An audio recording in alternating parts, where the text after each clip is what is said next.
la oportunidad de presentar a ustedes los avances de una investigación aún en proceso. En la quinta mesa redonda de Teotihuacán tuvimos la oportunidad de presentar los primeros avances de exploración del túnel bajo el Templo de la Serpiente Emplumada. En noviembre de 2011 cumplíamos apenas 3 temporadas de haber iniciado las exploraciones. Todavía nos quedaba un largo trecho por recorrer. Hemos prácticamente terminado la exploración del túnel, que tiene una longitud de 102 metros con 64 centímetros. El avance realizado metro a metro, estrato por estrato y registrando de manera sistemática cada uno de los contextos que consideramos significativos, fue revelando la enorme riqueza y la complejidad simbólica del depósito. Casi 1000 toneladas de tierra y piedra fueron removidas cuidadosamente, habiéndose recuperado cerca de 100,000 objetos y los materiales más raros y diversos. La exploración nos ha dado la oportunidad de acceder al mundo etéreo de los teotihuacanos. Un conducto subterráneo. El conducto subterráneo es una materialización de la forma como se concebía el universo. Ubicado a casi 14 metros desde la superficie, conduce primero a 2 pequeñas cámaras que son el umbral para ingresar al verdadero inframundo, ubicado como se narra en varios mitos, en la sección más al este y profunda. Luego se desciende hasta casi 17 metros, donde se hallaba un lecho de agua permanente que se mantenía del flujo de las aguas subterráneas. Al final de la cueva sagrada se construyeron 3 enormes cámaras labrando el suelo para representar un paisaje en miniatura con montañas y lagos. La bóveda fue ennegrecida con lodo para destacar la oscuridad del cielo nocturno del inframundo, donde titilaban las estrellas con el resplandor de las teas encendidas. Ninguna descripción podría acercarse a la magia y la sacralidad que aún preserva el lugar. El planteamiento original establecía una serie de hipótesis de trabajo. Regresa. El planteamiento original establecía una serie de hipótesis de trabajo, así como consideraciones de orden teórico-metodológicas que guiaron el trabajo de excavación. Para nosotros fue gratificante ir corroborando una a una las hipótesis, pues esto daba cuenta de que nuestros planteamientos habían sido correctamente formulados. Luego de los primeros 6 meses de trabajo, se corroboró la primera hipótesis, que establecía dónde deberíamos encontrar el acceso principal al túnel, pues de acuerdo con las fuentes históricas, al inframundo se accedía desde el oeste. Los estudios geomorfológicos corroboraron la hipótesis de que los teotihuacanos habían excavado el túnel a casi 15 metros de profundidad debido a que estaban en busca de algo. Ese algo era la napa freática, el nivel donde brota el agua sagrada del inframundo. Con base en el análisis de las fuentes, habíamos establecido que deberíamos identificar los elementos que corroboraran la idea que el inframundo posee su propia geografía sagrada, y en este caso el túnel debería reproducirla fielmente. El cielo con estrellas titilantes, representado por el polvo de varios minerales metálicos impregnados a la bóveda, la representación de un paisaje montañoso en miniatura y la evidencia de un lecho de agua permanente al final del túnel, no dejaban lugar a dudas que los teotihuacanos habían materializado de esta manera la forma como se concebía el inframundo. Al explorar la última sección del túnel, corroboramos que debía llegar y coincidir con el eje vertical del Templo de la Serpiente Emplumada. Sin embargo, conforme avanzaba la excavación, nos cuestionamos si esta proyección era correcta, pues de acuerdo con los fechamientos de carbono 14, el túnel había sido construido al menos 2 siglos antes de que se construyera el Templo de la Serpiente Emplumada. El hallazgo de frisos tallados con la representación de serpientes emplumadas brindaría peso al planteamiento de mi amigo el doctor Saburo Sugiyama, quien había propuesto la existencia de un edificio más antiguo. La explicación acerca de la coincidencia de los ejes norte-sur y este-oeste de las 3 cámaras al final del túnel es que el pretemplo de Quetzalcóatl, como le llamó Saburo, había ocupado el mismo espacio en el que se construiría el otro siglos después. En el documento que nosotros elaboramos 4 años antes de iniciar la exploración, planteamos la hipótesis que por ser el túnel una materialización del inframundo, habría muchas posibilidades de localizar la tumba de alguno de los gobernantes. El trabajo de investigación consistiría entonces en corroborarla o desecharla. Luego de varios años de trabajo, hemos tenido que replantear la idea original, pues a pesar de no haber localizado los restos de alguna persona, no descartamos la posibilidad de que en algún momento hubieran estado ahí depositados. La pirámide arriba, con todos los símbolos asociados al poder, y abajo el túnel conteniendo toda la simbología del inframundo, hacían que fuera el lugar más adecuado para buscar y encontrar las tumbas de los primeros gobernantes. Planteamos que en el túnel debían haberse llevado a cabo los rituales de entrega y transmisión del poder bajo el amparo de las divinidades del inframundo. Pero analicemos por qué razón no los hemos encontrado. Yo planteo tres posibilidades. La primera es que los cuerpos hubieran sido incinerados y que con el paso del tiempo se hubiese perdido todo. Nosotros llevamos a cabo una exploración minuciosa y no logramos recuperarlos. La segunda posibilidad es que hubieran sido extraídos por los propios teotihuacanos. Tenemos evidencias de que los teotihuacanos extrajeron algo que fue arrastrado con ayuda de varias cuerdas, jalaron algo muy pesado de adentro. ¿Pero qué sacaron? Algunos indicios que citaremos adelante podrían darnos la pista de algo de lo que extrajeron. La tercera posibilidad es que no hubiesen sido nunca depositados en este lugar y entonces nuestra hipótesis tendría que desecharse. Esto es parte del proceso lógico de cualquier investigación arqueológica. Han pasado casi 8 años de trabajo. Comenzamos a dar orden y entender la información recabada para entender el significado y uso del túnel. Los fechamientos de carbono 14 indican que fue construido al inicio de nuestra era. Los estratos más profundos asociados a los primeros eventos dan fechas tan antiguas como 70 y 80 de nuestra era. En consecuencia, podemos pensar que la construcción del túnel es anterior. ¿Cómo era el túnel y cómo se transformó en 200 años de uso? Originalmente, el piso del conducto subterráneo tuvo un mismo nivel. Solo en el metro 71 descendía hasta casi 17 metros, dando una mayor profundidad para que de esta, considerando el nivel freático de aquella época, los teotihuacanos pudieran mantener un lecho de agua permanente. En un periodo de 200 años o menos, el túnel fue clausurado sistemáticamente en 3 ocasiones. Las 2 primeras como parte de una secuencia que implicó la construcción de adentro hacia afuera de cerca de 20 anchos muros, colocando ofrendas en los espacios entre cada muro. Antes de la primera clausura, habían depositado una importante ofrenda al final del túnel, con el número 46. Otras ofrendas con miles de objetos extraordinarios también se depositaron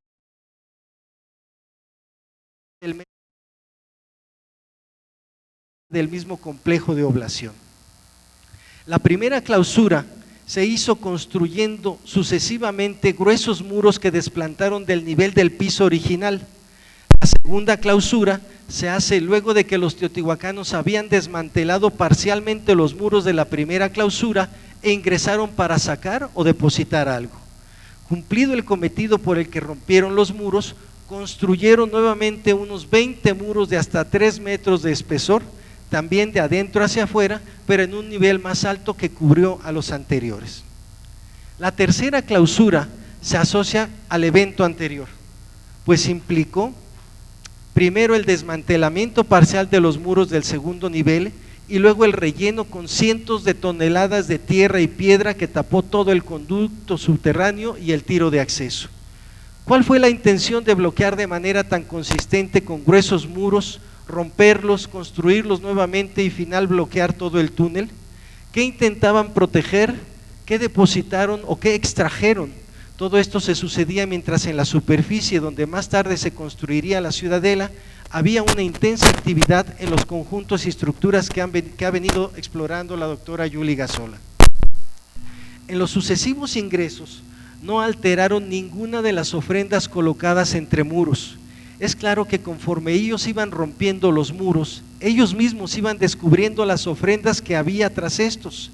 Solo se limitaron a cubrirlas por el escombro, del desmantelamiento de los mismos muros. Sería entre 200 o 250 de nuestra era cuando rompen los muros del segundo nivel, nuevamente alterando parcialmente la ofrenda más importante ubicada al final del túnel. Las evidencias indican que el motivo que les llevó a ingresar en dos momentos rompiendo los muros no fue el de saquear, sino de una actividad ritual que probablemente estuvo relacionada con la sucesión, la transmisión y la toma del poder de un nuevo gobernante. La construcción de más de 20 muros, creo que nos adelantamos. La construcción de más de 20 muros en un primer nivel nos refiere a la intención de proteger y resguardar algo muy importante y de gran valor simbólico que había sido previamente depositado y que implicó la oblación de varios miles de objetos.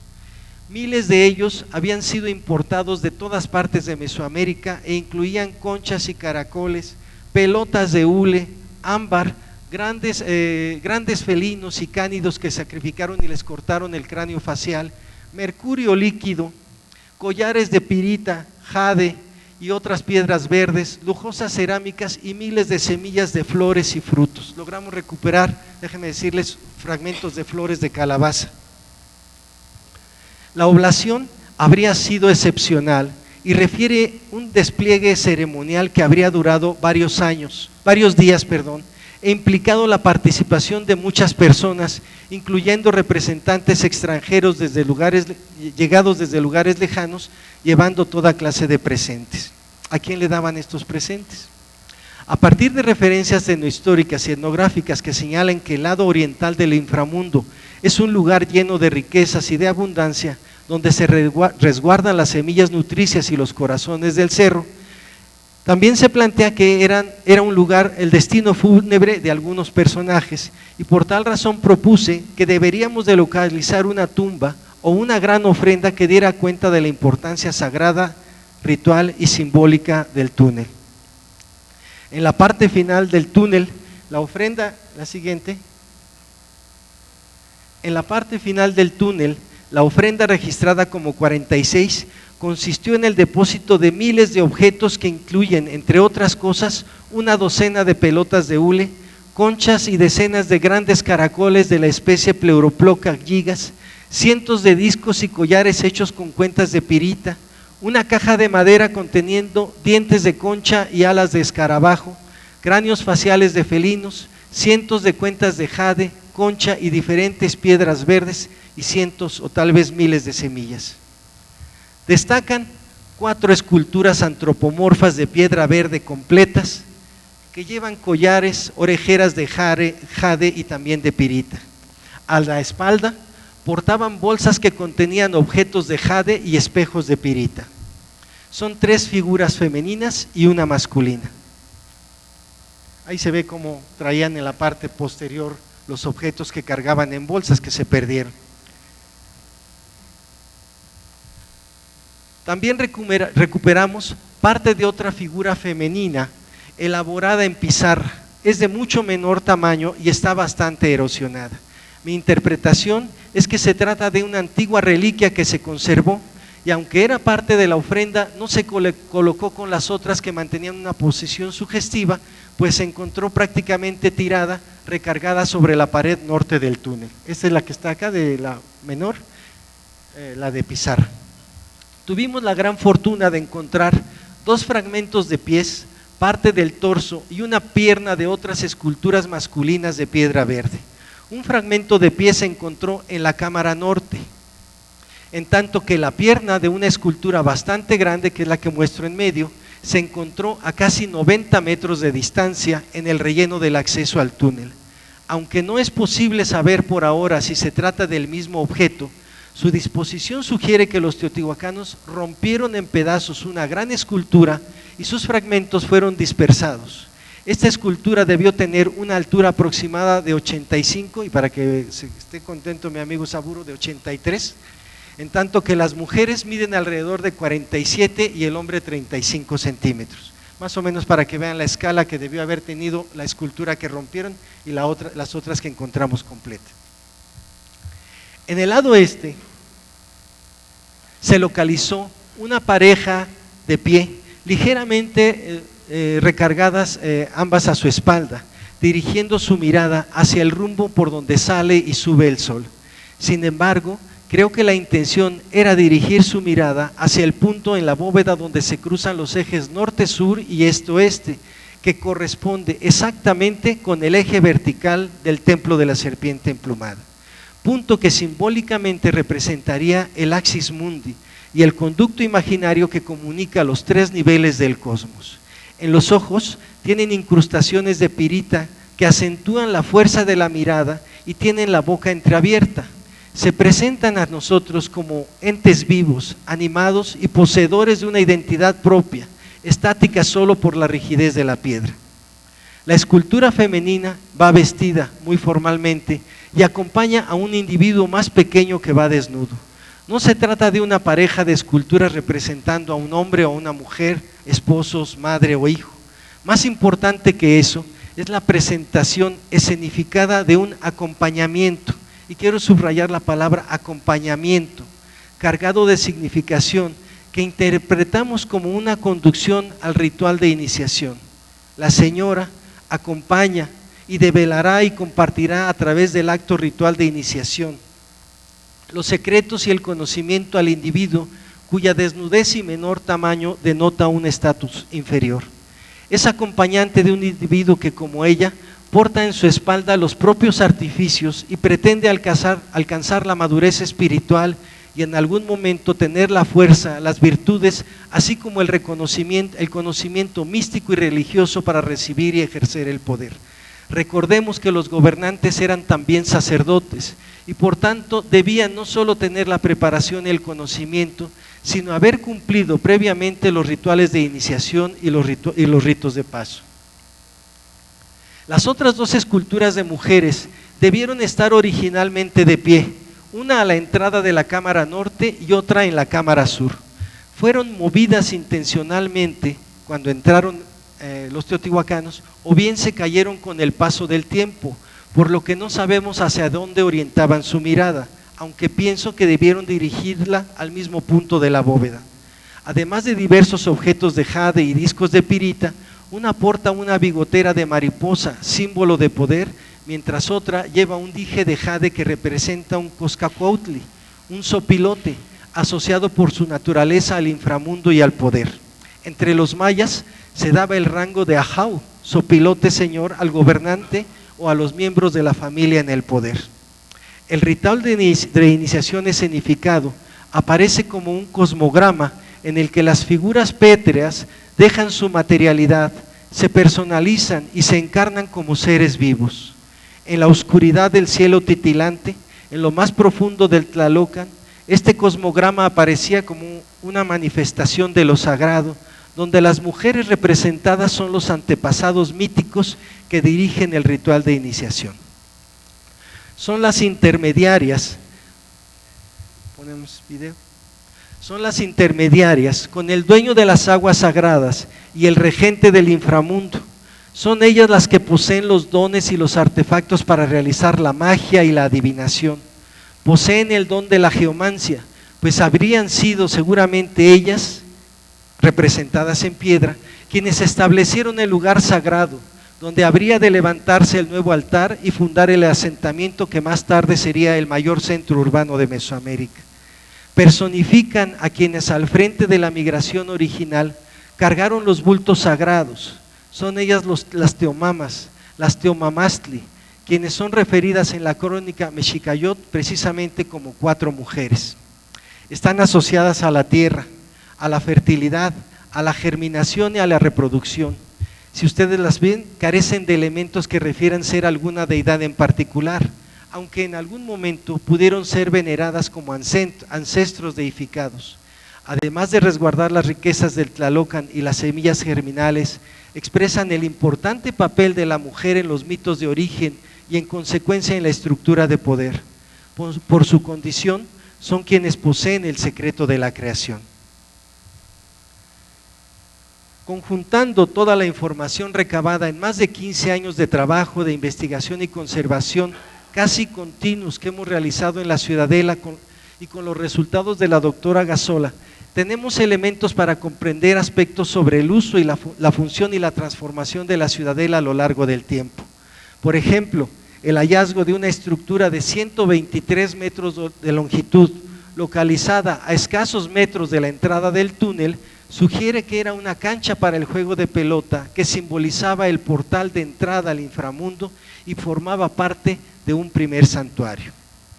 El enorme esfuerzo humano empleado en la construcción del Tlalocan al inicio de nuestra era y el numeroso depósito de objetos y materiales traídos desde lugares lejanos, constituyendo probablemente el mayor depósito descubierto en Teotihuacán, indica que el uso del túnel estuvo relacionado con el culto a los ancestros, que simbólicamente conducen los rituales de iniciación y son testigos de la transmisión del poder político. El hallazgo de cientos de individuos sacrificados por Saburo y Rubén para consagrar la construcción del templo de la serpiente emplumada, que aparentan resguardar lo que hay en las profundidades, establece de manera inequívoca que la cueva sagrada era el lugar más idóneo y seguramente donde se ubicaron los restos de quien gobernó la ciudad a los inicios de la ciudad.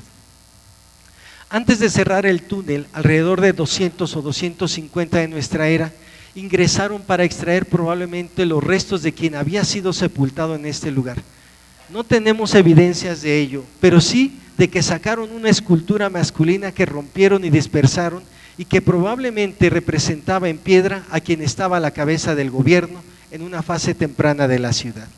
El rompimiento de la escultura se dio probablemente por lo que representaba y el poder sobrenatural que encerraba solo en su aparente forma pétrea.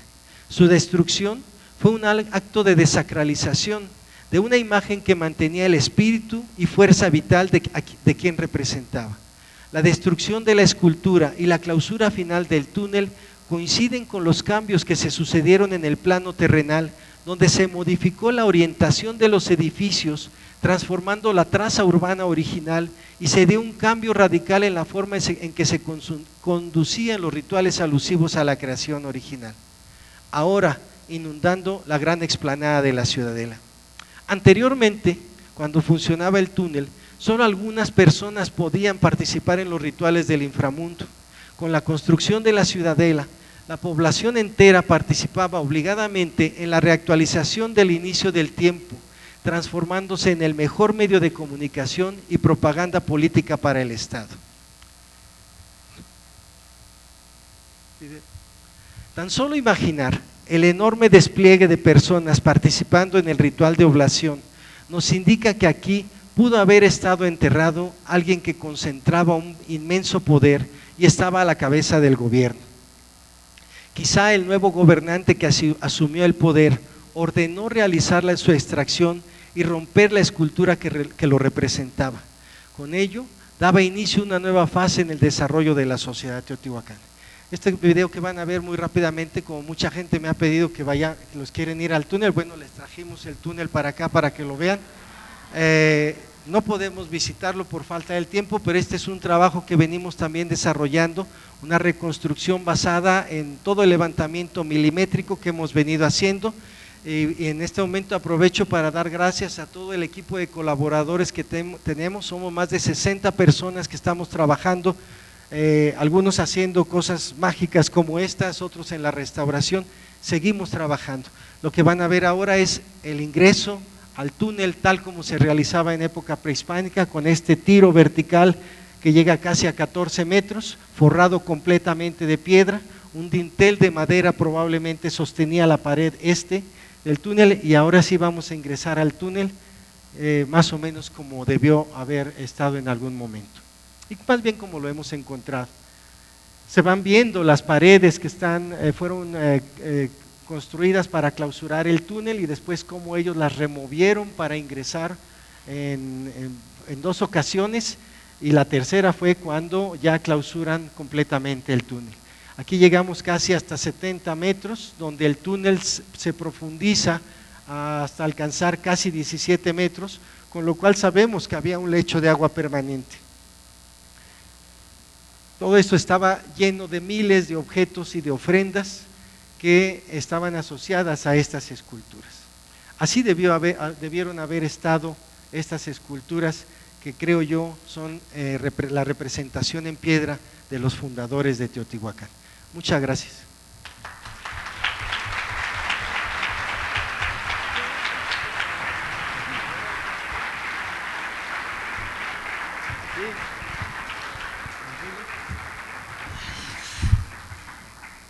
Pero bájate, ¿no? Por aquí estamos a la misma altura. Ya. Los siguientes ponentes, las doctoras Patricia Plunkett Nogada y Gabriela Urruñela y Ladrón de Guevara, con el título Transformando el paisaje doméstico del formativo terminal al clásico, una consideración de los patrones residenciales en Tetimpa y Teotihuacán. Muy buenas tardes, ¿sí se escucha? ¿Se escucha mejor sin micrófono? ¿Sí? Que se está transmitiendo no sé cómo y se tiene que usar el micrófono. Bueno, muy buenas tardes y antes que todo, muchas gracias a los organizadores por habernos invitado a estar el día de hoy con ustedes. No es fácil seguir a la magnífica presentación de Sergio, pero vamos a ver. Un tema constante en los estudios sobre Teotihuacán es la unicidad de sus conjuntos departamentales y recientemente ha sido retomado por Michael Smith, aquí presente, para argumentar que el plan de la ciudad, incluyendo sus formatos residenciales, representó un rechazo intencional de los principios urbanos compartidos previamente a lo largo de Mesoamérica. Ciertamente dichos conjuntos se ven diferentes a viviendas más tempranas o incluso a las de otros sitios contemporáneos, pero hoy no nos enfocaremos en marcar lo anormal de ese sistema habitacional teotihuacano, sino que, comparándolo con datos del formativo en el altiplano, examinaremos qué elementos anteriores fueron incorporados en él y cuáles fueron transformados, sacrificados o sustituidos. Como nos recuerda Mike Smith, la búsqueda de casas de las primeras fases de Teotihuacán ha sido casi en vano, pues fueron arrasadas para levantar, a partir de Tlamimilolpa, los conjuntos departamentales. Sus escasos vestigios en la ciudad y sus alrededores inmediatos, como pisos de tierra, fragmentos de muros y elementos aislados, suelen interpretarse como moradas de un solo cuarto hecho de bajareque. Pero ¿cómo puede ser que la metrópoli de la fase Zacuali, ya la más grande del altiplano, tuviese casi 10,000 familias alojadas, cada una en una habitación de unos 16 a 25 metros cuadrados, mientras que asentamientos de antes y de entonces, tanto en la Cuenca de México como en Puebla Tlaxcala, contaran con arreglos domésticos de múltiples aposentos, a veces construidos sobre plataformas sustanciales? ¿Qué no deberíamos esperar al menos la misma complejidad residencial en Teotihuacán que en esas poblaciones menores? El problema, como señaló Mary Hopkins, es que sin conocer qué tipos de vivienda tipifican a Teotihuacán en sus primeros siglos, aunque ya Julie nos daba información muy interesante hace rato, pero sin saber eso, no podemos saber si los conjuntos departamentales fueron diseñados para albergar a grupos sociales similares a los de esas otras comunidades, o si fueron proyectados con la mira de generar un nuevo modelo de articulación grupal. Más arriba, más abajo. ¿Se oye de más? ¿Se oye de menos? Bueno, ¿no oyen los de atrás nada? Les paso una copia. A pesar de ello, partiremos aquí de la premisa de que en sus inicios, una ciudad tan notable como Teotihuacán debería haber contado con una arquitectura doméstica mínimamente a la par de la de los poblanos coetáneos en su entorno. A fin de identificar tendencias y elementos de la organización doméstica que posiblemente fueron modificados o incluso reemplazados con la renovación urbana que gestó a los conjuntos departamentales, estableceremos primero las características fundamentales de los sistemas habitacionales del formativo tardío y terminal, basándonos en 3 sitios: Loma Torremote en la Cuenca de México y Tetimpa y La Laguna en Puebla Tlaxcala.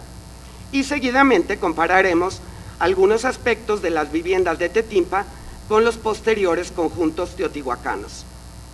Las casas de nuestro primer ejemplo, Loma Torremote del siglo VI a.C., acogían a familias nucleares en uno o más cuartos que cubrían en total de 30 a 40 metros cuadrados y se delimitaban y separaban entre sí por muros de adobe.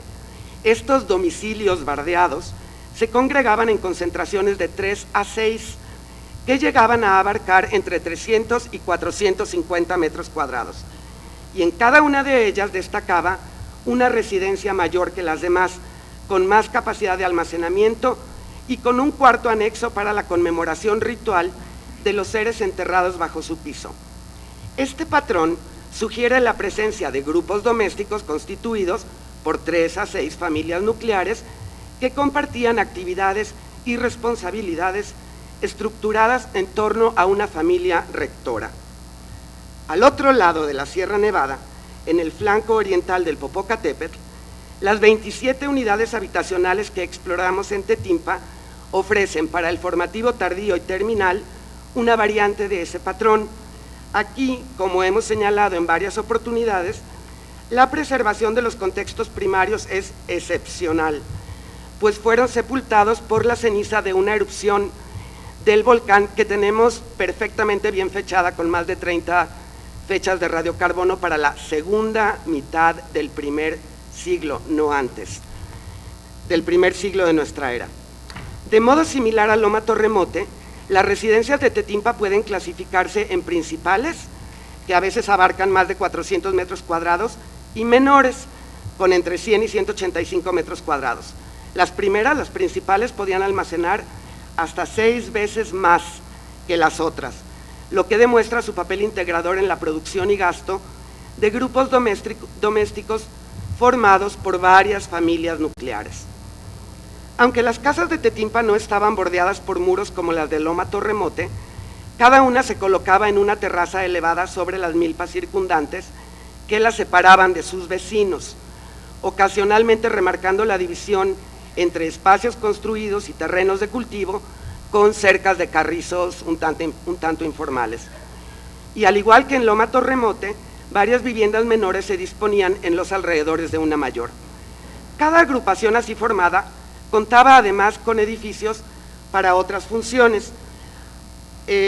Algunos eran cocinas adicionales, como la que estamos viendo aquí, de 1 o 2 cuartos separadas de las habitaciones, donde quizás se preparaba la comida para eventos comunales. En cada grupo había también 2 edificios para servicio de la colectividad residencial, una estructura amplia, un aposento amplio, propio para reuniones y ceremonias, y un templo sobre un basamento no extraordinariamente alto, pero notoriamente más alto que los demás de la aldea.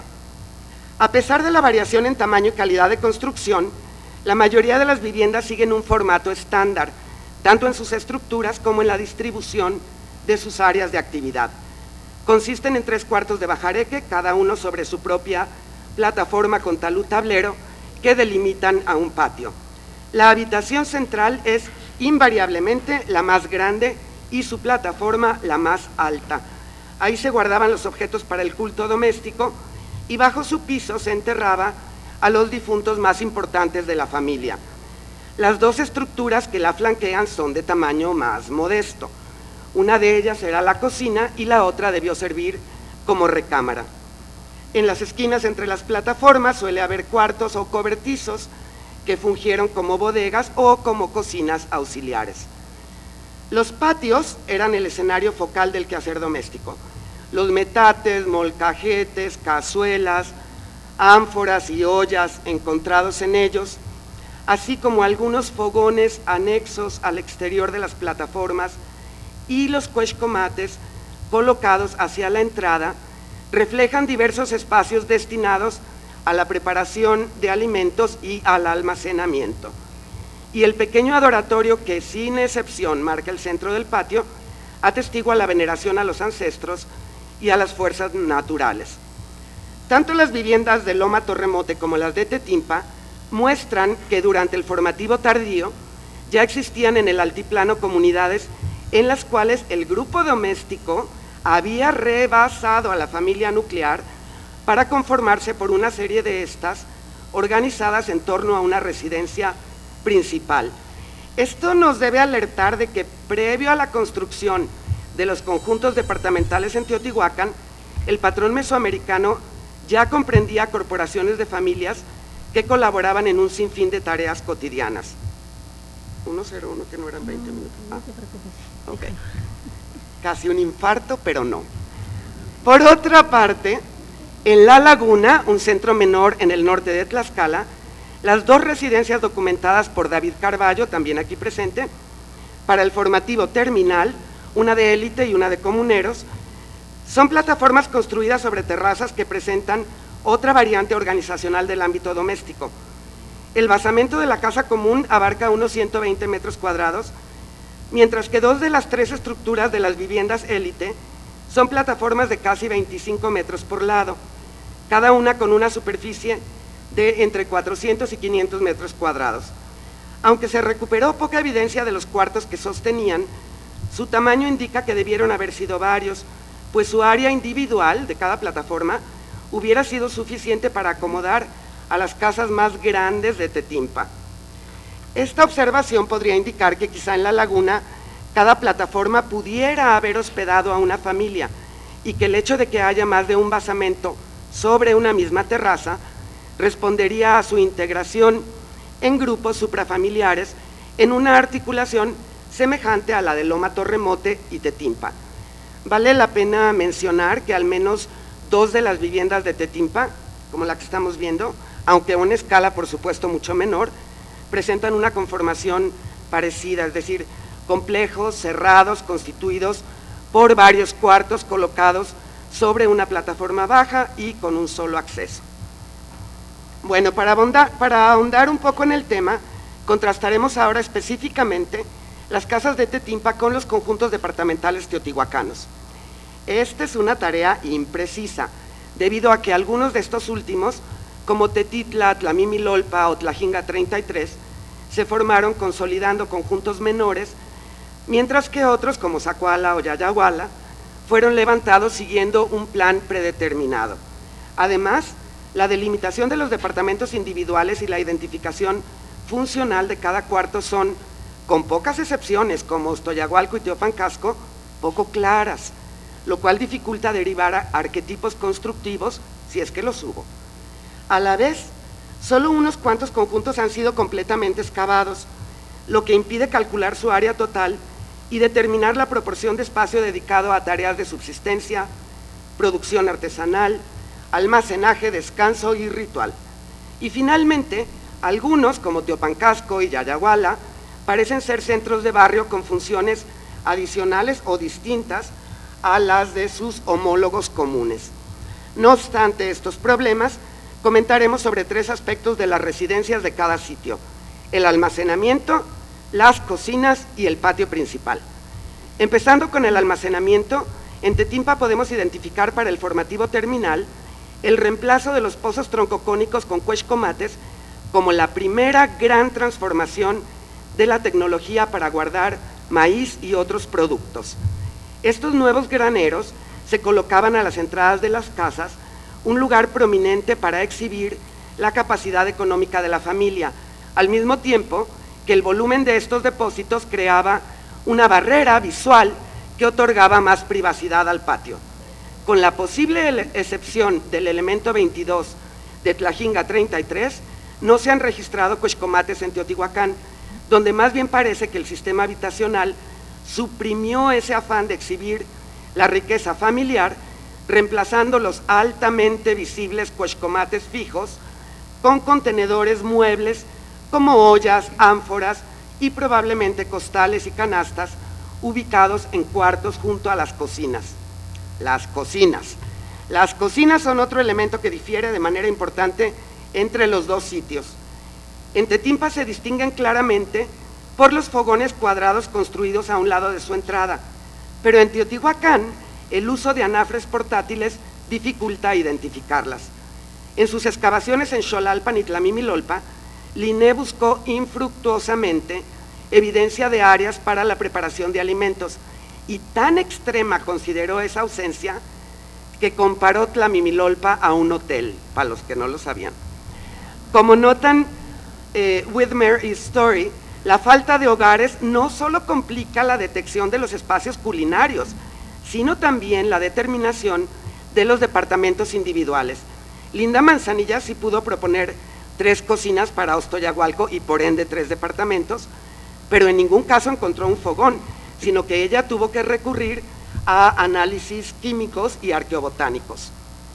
Carballo reporta hogares en los niveles predepartamentales de Tlajinga 18 y tanto él como otros sugieren que los braseros de 3 picos que inician en Tlamimilolpa, al igual que los conjuntos departamentales, constituyen una adaptación desarrollada para la vida urbana.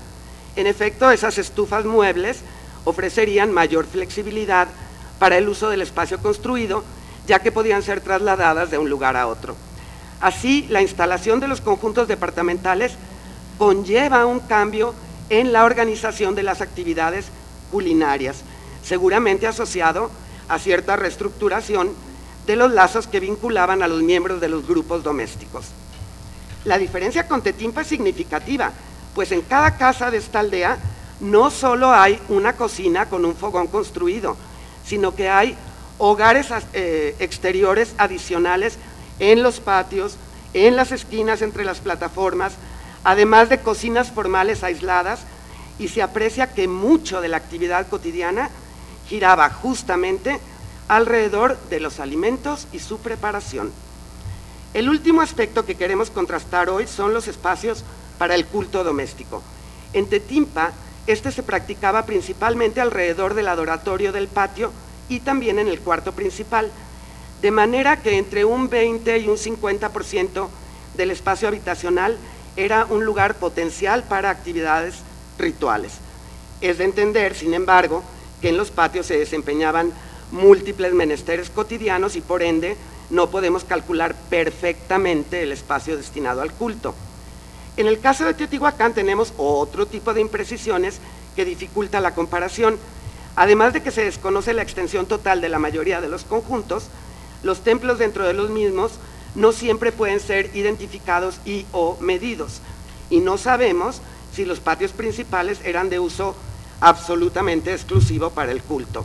A pesar de esos obstáculos, a fin de intentar explorar las diferencias espaciales de este locus primario de la unidad colectiva, realizamos un ejercicio burdo para comparar los patios de las casas de Tetimpa y los de algunos conjuntos teotihuacanos.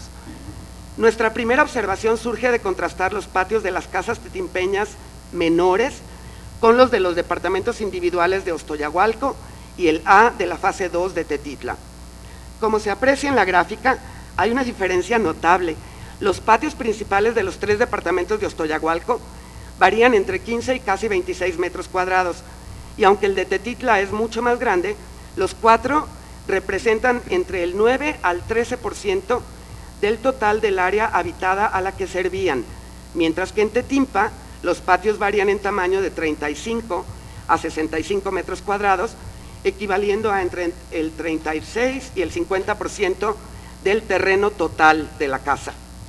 Al comparar las viviendas principales de Tetimpa con los conjuntos planeados de Teotihuacán, es decir, otra categoría, Zacuala, Yayahuala, Xolalpan, encontramos algo similar, aunque en ambos sitios estos patios principales son más reducidos en relación a la extensión total del conjunto si los comparamos con su proporción en las casas menores de Tetimpa y en los conjuntos teotihuacanos no planeados. Sin embargo, la merma es mucho más pronunciada en Teotihuacán. Las viviendas principales de Tetimpa destinaban entre 14 a 38% de su espacio al patio, mientras que los conjuntos teotihuacanos solo ocupaban para él entre un 6 a un 8%. Esta diferencia no se compensa con el área de los patios secundarios y traspatios en Teotihuacán, pues los tetimpeños también contaban con espacios extras en las esquinas de sus residencias, además de las cocinas adicionales que mencionamos, externas a la casa. Recapitulando, desde por lo menos el formativo tardío se implementan mecanismos físicos como bardas, plataformas y terrazas para delimitar las viviendas y se aprecia el surgimiento de agrupaciones domésticas grandes, complejas y con una jerarquización interna. En Teotihuacán se conjugan después ambos rasgos y, como indicara Sejourné, el proceso se acentúa con la imposición de muros altos, circundantes, para ordenar ya sea una amalgama de estructuras antes autónomas o para delimitar conjuntos planeados. Cuando contrastamos las casas de Tetimpa con los conjuntos departamentales teotihuacanos, encontramos que los espacios dedicados al almacenamiento y preparación de comida no solo se reducen, sino que se vuelven más flexibles gracias a la portabilidad de objetos involucrados en esas funciones. Una interpretación de estas observaciones es que, además de contar con la posibilidad de abrir o de bloquear entradas para reconfigurar a esos conjuntos, la conversión de infraestructura fija como cuexcomates y fogones previos en artefactos muebles resulta una manera muy económica y muy eficiente de proporcionar flexibilidad a espacios arquitectónicos relativamente inflexibles, particularmente al existir una continua afluencia de migrantes en Teotihuacán que obligaba al reacomodo de la distribución interior de los conjuntos. La reducción de los patios en relación a la extensión total del área habitacional obedece, a nuestro juicio, a cambios organizativos que responden al imponente aumento en escala de la gran urbe.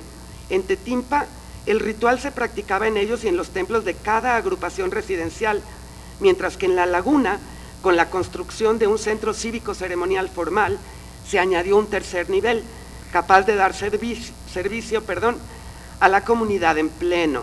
En contraste, en Teotihuacán, además del patio del departamento individual y del templo y adoratorio asociados al patio ritual de cada conjunto, había templos en los centros de barrio, templos diversos a lo largo de la calzada de los Muertos y los magnos templos principales de la ciudad, las pirámides del Sol, de la Luna y de la Serpiente Emplumada. Esta enorme ampliación de la oferta religiosa seguramente responde al tamaño de la población y a la consolidación del poder político-administrativo, pero también sugiere que al estar el ritual doméstico complementado por tantas otras sedes para la práctica de culto, se podía destinar proporcionalmente menos espacio a este en los conjuntos departamentales. En suma, por breve e imprecisa que pueda ser la comparación expuesta, a nuestro parecer sugiere que los innovadores conjuntos departamentales fueron un modelo habitacional que, si bien sorprende por su rápido establecimiento como normativo del paisaje urbano teotihuacano, no necesariamente se oponía a las tradiciones previas. Más bien, parecería haberse gestado a partir de la articulación suprafamiliar cuya creciente complejidad se vislumbra desde siglos anteriores en el altiplano, pero llevándola a los extremos requeridos para resolver la problemática de una ciudad cada vez mayor y más densa, una urbe cuyas dimensiones y complejidad no tenían precedente en Mesoamérica. Y para terminar, algún día nos gustaría quizá hablar de la evolución de los Tlatoani, quizá también. Muchas felicidades al profesor Matos, si anda por ahí. Muchas gracias.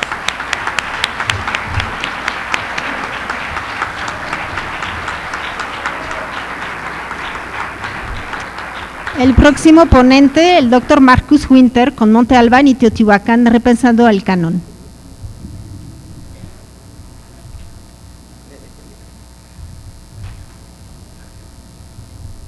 Esta cosa no sirve. Perdón por la alarma. No sé qué me pasó. Yo pensaba que no seguía y ya son 12 horas y esperaba que se apagara, pero es esta cosa que sonó y bueno.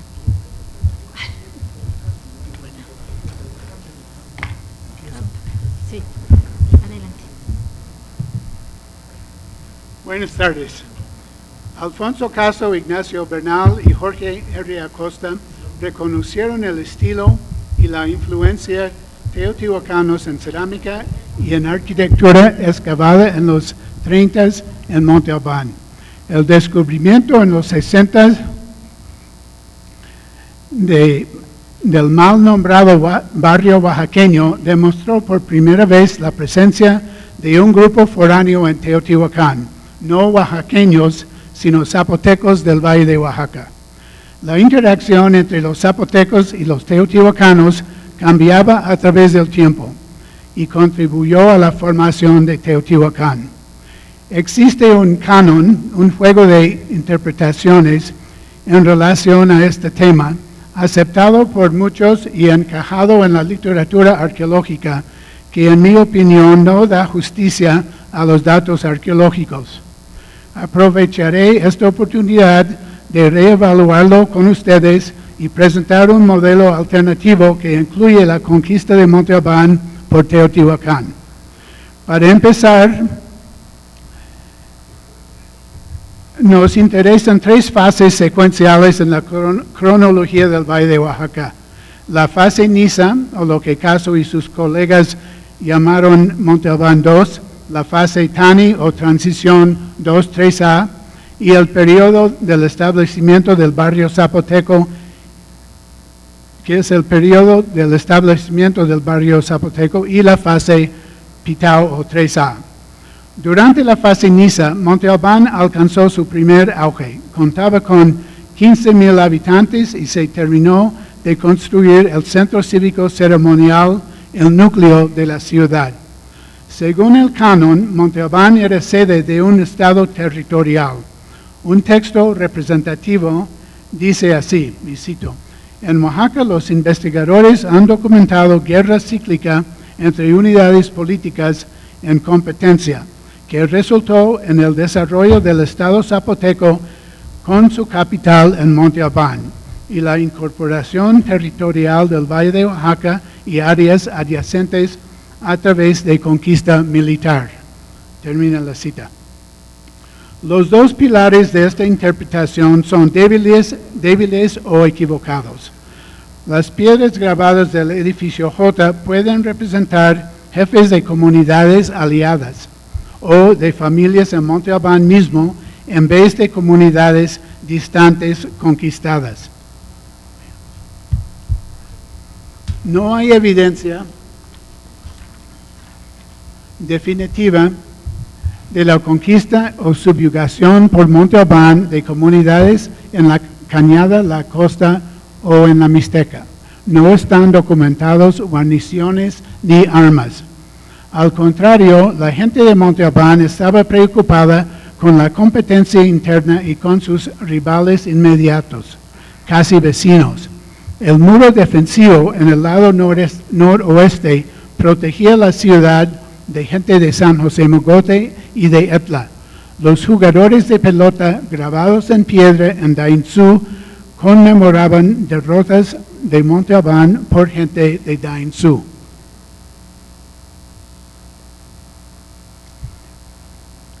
En la fase Niza, Monte Albán recibió e incorporó innovaciones culturales de grupos Mijezoque y Maya del Este, de Chiapa de Corzo, Izapa y quizá Caminalhuyú, formas y acabados de cerámica y elementos arquitectónicos.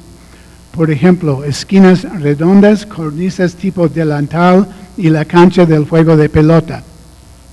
Los habitantes de El Pitayo, 1 kilómetro al norte de la plaza principal en Monte Albán, posiblemente eran foráneos del este. El aceptar e incorporar elementos foráneos se repite más tarde en el caso del barrio zapoteco en Teotihuacán.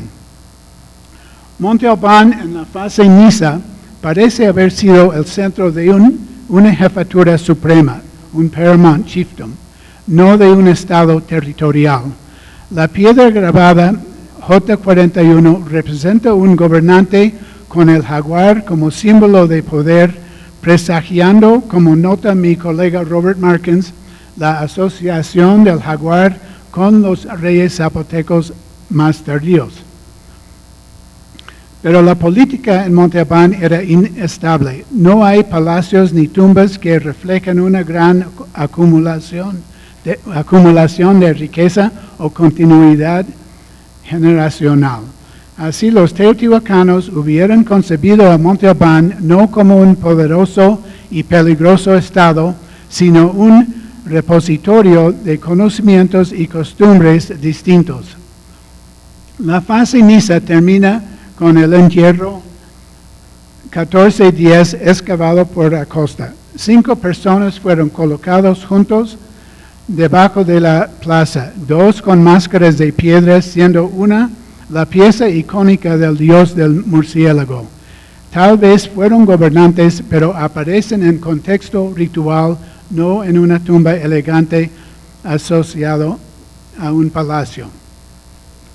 La fase Niza termina y la fase Tani comienza con una disminución en población y en construcción monumental en Monte Albán.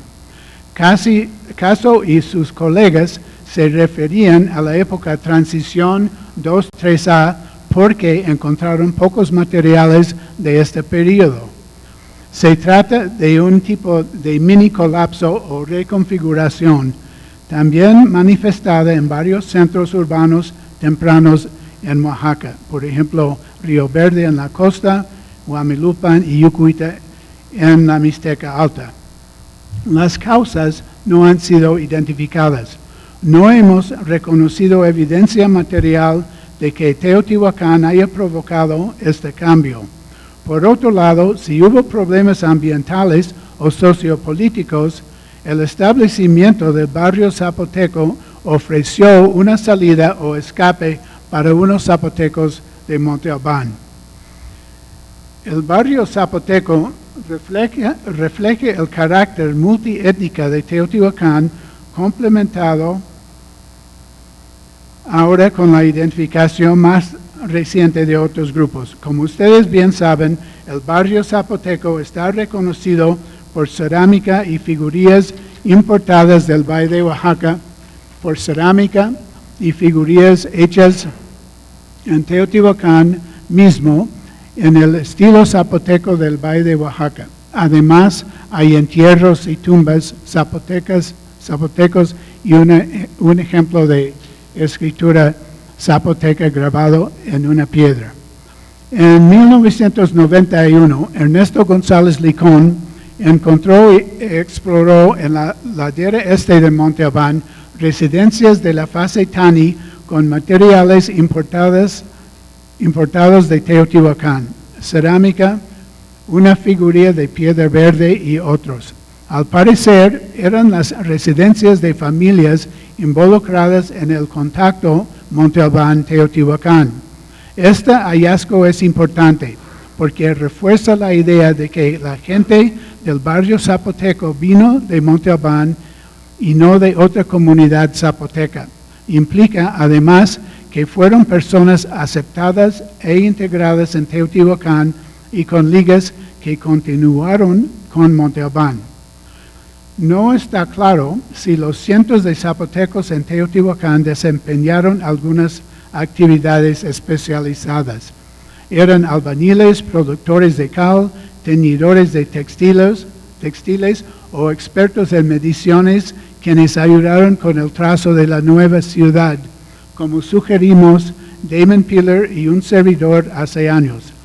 Dado que no hay yacimientos de obsidiana en Oaxaca, es posible que los zapotecos del barrio hayan llevado obsidiana al mercado en Oaxaca, en Monte Albán, aunque la cantidad relativamente pequeña de obsidiana que llegaba a Monte Albán difícilmente merecía la creación de un barrio de cientos de personas. Durante la fase Pitao, hay evidencia por primera vez de teotihuacanos presentes en Monte Albán. Según el canon y otro escrito representativo, y cito, Teotihuacán se involucró en relaciones diplomáticas con Monte Albán que hubiera sido demasiado distante y defendible para conquistar. Termina la cita. Pero es curioso y contradictorio que de repente en la fase Pitao no aparece en el barrio zapoteco cerámica importada de Monte Albán. Si los grupos eran amigables y aliados, aliados, ¿por qué no hay importaciones de Monte Albán? Según el canon, los zapotecos en el barrio zapoteco continuaron haciendo y utilizando cerámica similar a la que habían usada durante generaciones previas en la fase Tani. Esta tiene poco sentido.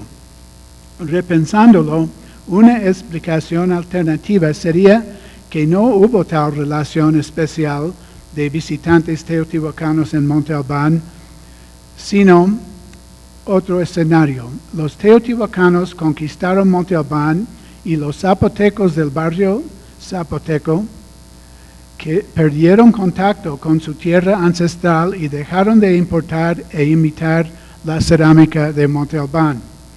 Encontramos durante el proyecto especial Monte Albán 92-94 evidencia de una conquista de Monte Albán por Teotihuacán, las armas y un asentamiento teotihuacano. Registramos 128 puntas de proyectil de obsidiana, la mayoría fragmentos, de contextos no primarios, como si hubieran sido utilizadas con dardos y entonces rotas, perdidas y descartadas. Las puntas son de Teotihuacán por su estilo, un poco variable, aunque básicamente de dos formas: triangular con muescas basales y aletas, y triangular u ovalada sin hombros y con un pedúnculo en forma de U redondo o B picudo. Son similares en tamaño y forma a las puntas descritas por Alejandro Sanabria de la pirámide de las serpientes emplumadas y por David Carballo de los depósitos excavados cerca de la plaza de la pirámide de la Luna. Linda Nicholas y Gary Feynman analizaron 26 ejemplares por fluorescencia de rayos X y determinaron que predomina obsidiana de Otumba. Las puntas rotas incluyen fragmentos distales, mediales y muchos proximales que rompieron arriba del pedúnculo enmangado al dardo. Algunos muestran fracturas de impacto y otros parecen haber sido retocadas y reparadas. No encontramos evidencia de la producción de bifaces y no conocemos otros ejemplos en Oaxaca de concentraciones de puntas de obsidiana. Debería de haber cientos o miles más puntas en el centro de Monte Albán. Sería interesante intentar identificar quiénes eran los soldados y de qué parte de Teotihuacán provinieron. Aparecieron muchas puntas alrededor de la base de la plataforma norte, sede de poder durante las fases Nisa y Tani en Monte Albán, como si hubieran sido utilizadas en los dardos por invasores teotihuacanos en la o las batallas contra los zapotecos locales para el control de la ciudad. Los teotihuacanos ganaron y se establecieron encima de la plataforma norte, documentado por una residencia cerámica importada de Teotihuacán, cerámica estilo teotihuacano hecho localmente en Monte Albán, una escultura estilo teotihuacano de piedra, el entierro de un teotihuacano encontrado por caso y el basamento de un pequeño templo con un tablero decorado con discos de piedra caliza pintados de rojo. En la parte alta de la plataforma norte estaba un taller para la producción de placas de mica que fueron exportadas a Teotihuacán y almacenadas como materia prima, como las que aparecen en el grupo vikingo. Estimamos que haya decenas de kilos de mica descartados en la producción de las placas en un basurero de más de 1,000 metros cúbicos. Se trata de un periodo imperialista de Teotihuacán y los datos de Monte Albán ejemplifican la explotación y el uso por los teotihuacanos de una materia prima no local. Los teotihuacanos establecieron y controlaron el taller y el transporte, el almacenamiento y la distribución del producto. Por 500 o 550 años después de Cristo, los teotihuacanos se retiraron de la plataforma norte y de Monte Albán, una acción coincidente tal vez con la destrucción del centro de Teotihuacán. Al parecer, tuvo razón George Cogle cuando escribió que posiblemente existía un imperio teotihuacano, pero las condiciones tanto locales en Teotihuacán como a nivel Mesoamérica no favorecían su continuidad. Si la destrucción se debía en parte a la situación precaria y débil de Teotihuacán por invertir tanta energía y recursos en sus colonias foráneas, podemos decir que Monte Albán contribuyó a la caída o la reconfiguración de Teotihuacán. Aquí termina lo que les quería decir respecto a la organización y el significado de Monte Albán para Teotihuacán en el Clásico temprano. Brevemente, para concluir, noto que las relaciones Monte Albán-Teotihuacán siguieron. Liberados de los ocupantes del norte, los zapotecos de Monte Albán y del Valle de Oaxaca en general emprendieron un nuevo periodo de innovación cultural y cambio de organización política. En la fase Peche se dio en Monte Albán un cisma. La población se dividió. Un grupo salió y estableció una nueva comunidad en Atzompa, a 4 kilómetros de la plaza principal, y el otro grupo quedó en Monte Albán propio. Cada grupo tuvo un enfoque distinto. En Atzompa dominaba lo ceremonial y el conjunto templo-patio-altar encima del cerro más alto. En Monte Albán propio dominaba lo político, expresado en el conjunto de lápidas de cantera verde importadas a Monte Albán del fondo del valle, que conmemoraban no a los teotihuacanos, como dice el canon, sino a 3 gobernantes de Monte Albán. En ambos centros emergió una nueva forma de gobierno, la ciudad-estado. En el siguiente periodo, la fase Xó, proliferaron las ciudades-estado en el Valle de Oaxaca. Ejemplos son la Miteco, Maculxóchitl, Cerro de la Campana, Mitla, Yagul, Jaliesa, Sachila y otros. Ahora hubo una expansión zapoteca hacia el norte, con una cadena de asentamientos zapotecos tan lejos que Calixtlahuaca. De nuevo, los zapotecos contribuyeron a Teotihuacán al establecer el asentamiento parcialmente excavado por Sigval Linné en San Francisco Mazapan. La marcada jerarquía de clases sociales y las redes de alianzas entre las familias élites dio la estabilidad, la dureza y al mismo tiempo la dinámica para que esta forma política, la ciudad-estado, persistiera en Oaxaca y más allá hasta la conquista. Muchas gracias.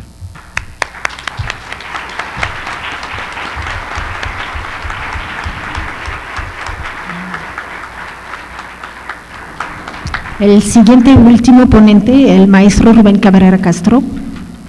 Ven.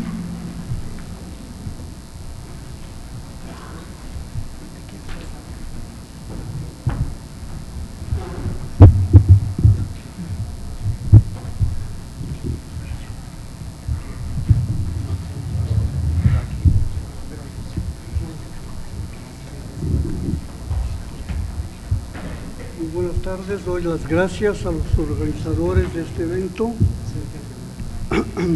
Muchas gracias a los organizadores de este evento.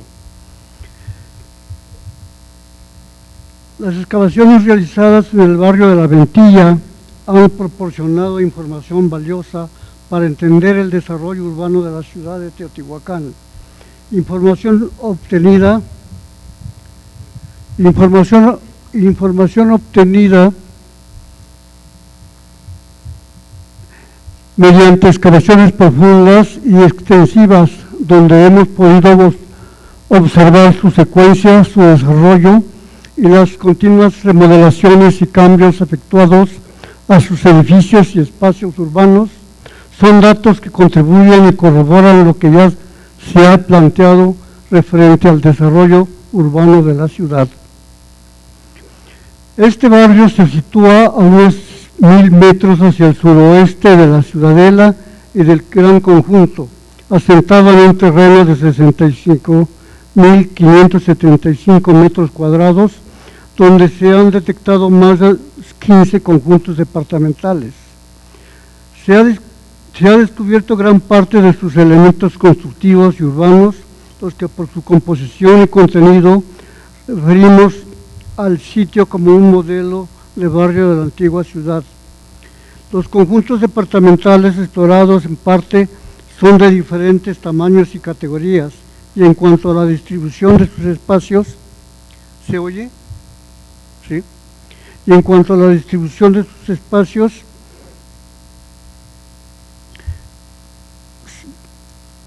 esta es similar a otros conjuntos descubiertos en otras excavaciones de la ciudad, por lo que con los resultados obtenidos se ha corroborado en gran parte lo que Milon ha señalado en su plano.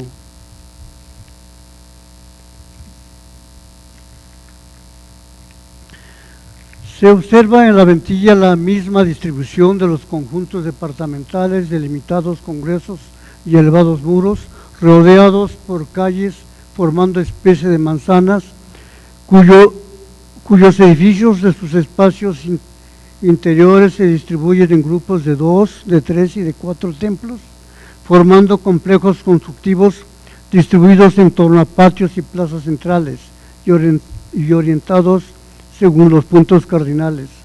Estas unidades constructivas se ubican en terrenos que antes se utilizaban para la agricultura y por lo tanto la primera ocupación del área está representada por el cultivo. Así debió ocurrir en toda el área sur del primitivo núcleo central de la ciudad. Para reforzar los datos acerca de la ocupación temprana del área de la Ventilla y de los espacios hacia el sur del llamado Río San Juan, terrenos que fueron dedicados a la agricultura, citaré de manera general los datos que atestiguan esta área como campos de cultivo. En el área que después fue ocupada por la Ciudadela y de sus espacios cercanos, se detectó durante las excavaciones realizadas en el cuadrángulo norte por el proyecto arqueológico Teotihuacán 1980-82, una amplia fosa cavada hasta el Tepetate, la cual fue referida como un depósito de agua correspondiente a épocas tempranas. Se asocia con restos de pequeños canales y aunque no se excavó en su totalidad, por sus características, su contexto y su ubicación, se le identificó como un depósito de agua asociado a un sistema de cultivo.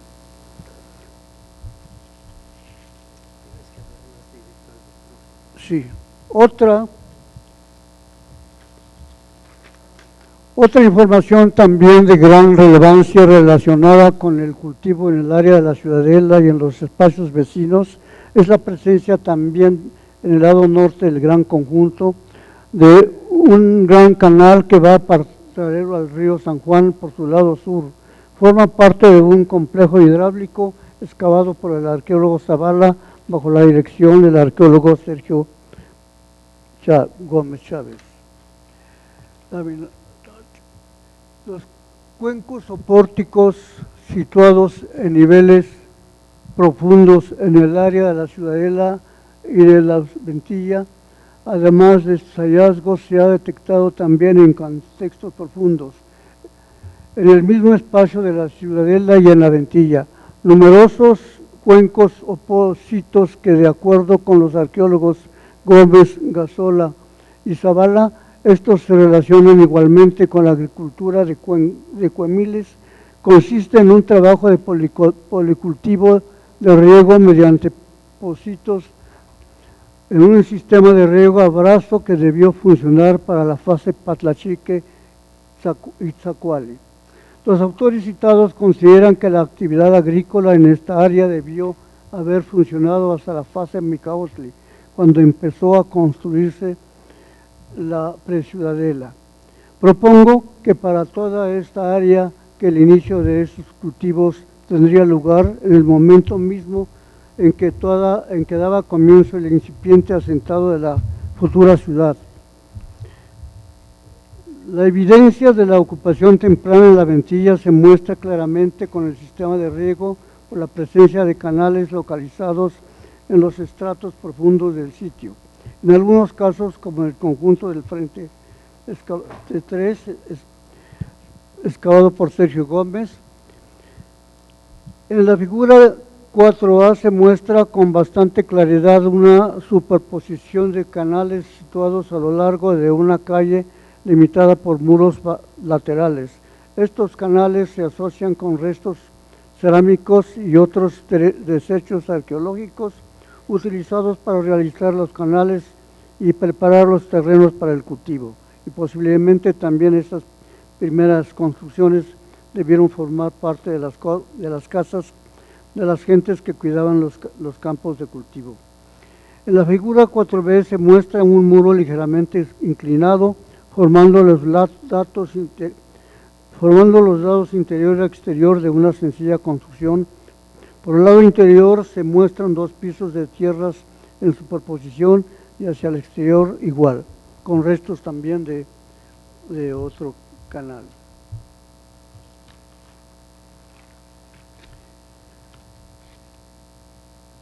La información de la ocupación temprana en la Ventilla se ha enriquecido con los descubrimientos de otros canales ubicados igualmente en niveles profundos, evidencia hallada tanto en el conjunto Templo del Barrio como en la calle norte del conjunto de los Glifos.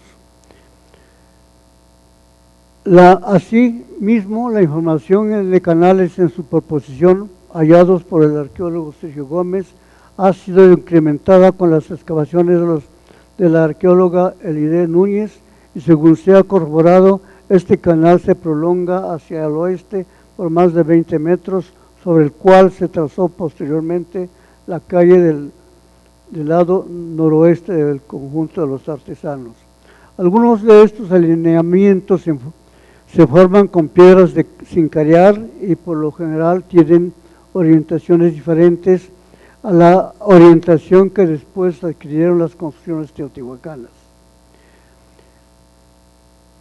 Otras construcciones tempranas, pero más tardías a las arriba mencionadas, las denominamos estructuras funcionales. Se trata de restos de muros construidos ya sea de adobe, de tezontle o de basalto y que en su formación se utilizó como cementante el lodo. Sin embargo, en cuanto a su alineación, tienen diferentes direcciones. A uno se utilizaba la orientación de 16-30 grados hacia el este del norte astronómico, adoptada posteriormente por las demás construcciones. Son pocos los datos con los que se cuenta en la Ventilla de este nivel ocupacional, ya que para su detección y excavación se requiere levantar niveles constructivos más tardíos. Un dato de sumo interés de este nivel constructivo es el que se halló en la esquina suroeste de la Plaza de los Glifos. Se refiere a un aposento porticado orientado hacia el norte, cuyo piso fue formado de burda argamasa, con muros y escalones ligeramente redondeados, orientados sus muros a más de 20 grados hacia el este del norte astronómico. Esta construcción corresponde al nivel más temprano del lugar, ubicado muy cerca del Tepetate, y fue cubierto por 4 pisos correspondientes a los niveles constructivos más tardíos, por lo que se le considera como un edificio muy antiguo del sitio. Su antigüedad se refuerza con el hallazgo de un basurero tipo teatro situado por debajo de su piso. el cual ha sido considerado como el brasero más antiguo hallado hasta ahora en Teotihuacán, ya que la cerámica en asociación corresponde a la fase Zacualemicaotli, que va entre 0 y 200 después de Cristo, fecha que revela la existencia de un edificio fundacional del barrio de La Ventilla. Correspondiente en La Ventilla al segundo nivel ocupacional ya plenamente definido son las normas constructivas teotihuacanas. Con las normas constructivas teotihuacanas, algunos de los edificios contienen los murales más antiguos y son contemporáneos con construcciones de color blanquecino, de superficies planas y de excelentes acabados. Su nombre de edificios de bordes rojos se debe a su decoración con bandas o franjas de un rojo claro en sus aristas, bordes y en los límites y desplantes de sus muros. Su decoración se combina con franjas entrelazadas, líneas de conchas marinas y figuras del Xicalcoyuqui. Con los datos obtenidos mediante excavaciones profundas, se puede saber ahora que en esta parte de la ciudad, hacia 150, 200 después de Cristo, se realizó una intensa construcción de este tipo de edificios y que igual debió ocurrir en toda la ciudad, por lo que podría considerarse esta época como el horizonte constructivo de edificios de bordes rojos en Teotihuacán.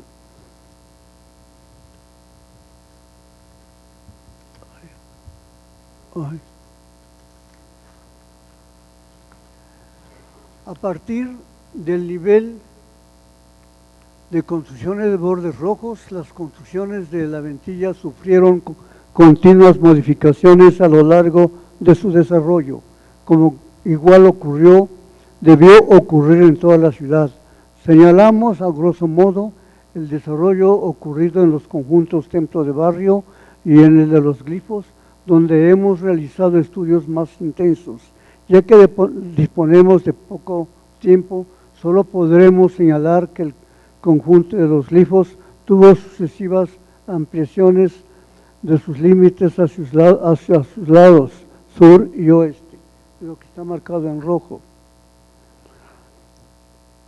Por su lado sur tuvo 3 sucesivas ampliaciones. La siguiente, por favor. No, la anterior, antes de la anterior. Ahí. Otra anterior. Sí. Decíamos que estos dos conjuntos habían tenido ampliaciones sucesivas. El conjunto de los glifos tuvo 2 ampliaciones hacia sus lados oeste y sur. En su lado sur se muestran 3 superposiciones después de su traza original. La excavación aquí no fue continuada, pero sí se ve con claridad estas ampliaciones, porque es un terreno colindante con el conjunto donde aún no se ha podido llevar a cabo excavaciones más intensas. En el lado oeste del conjunto de los glifos tenemos una ampliación sobre la calle, la cual se redujo en vista de que hay otro conjunto del otro lado de la calle. En cuanto al conjunto Templo de Barrio, este tuvo ampliaciones hacia su lado este, hacia el lado de su acceso, ya que en sus lados oeste estaba limitado por el otro conjunto, y hacia el lado norte la calle, que también limita a los conjuntos que se encuentran en su lado norte. El lado sur aún no ha sido excavado, pero no tenemos datos en este lugar. La siguiente, ahora sí. En esta lámina se muestran la intensidad de los edificios establecidos en ambos conjuntos.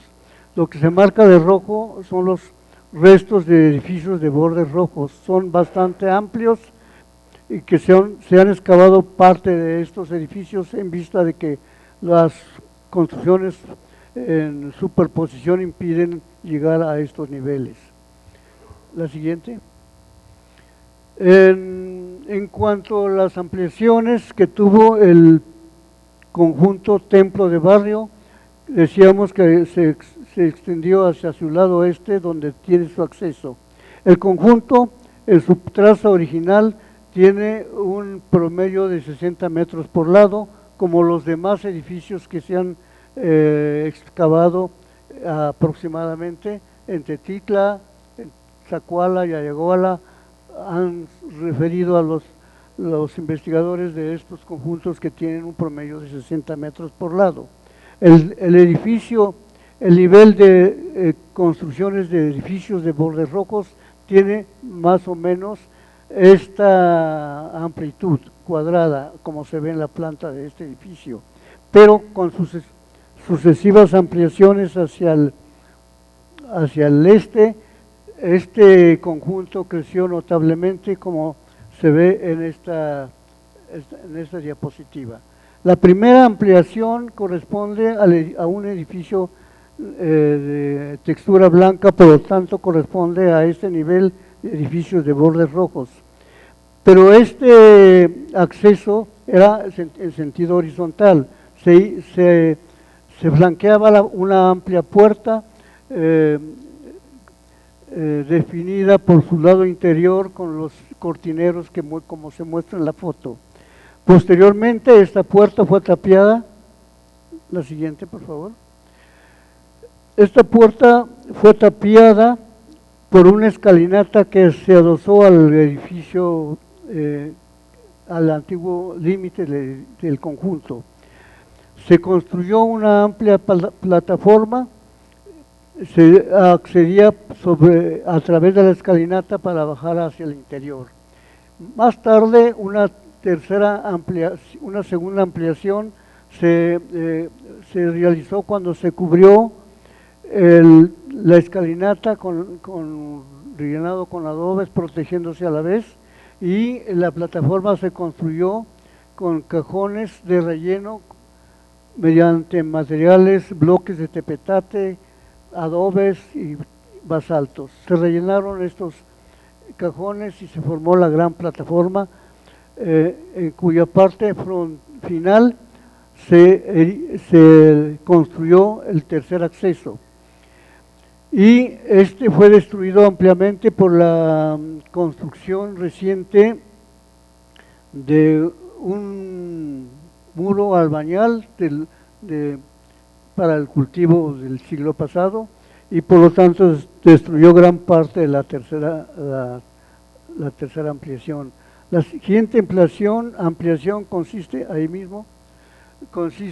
en una amplia escalinata con muros en talud y tablero, lo que indica que tanto esta fachada del edificio formaba esta forma, tenían estos acabados, así como el edificio anterior.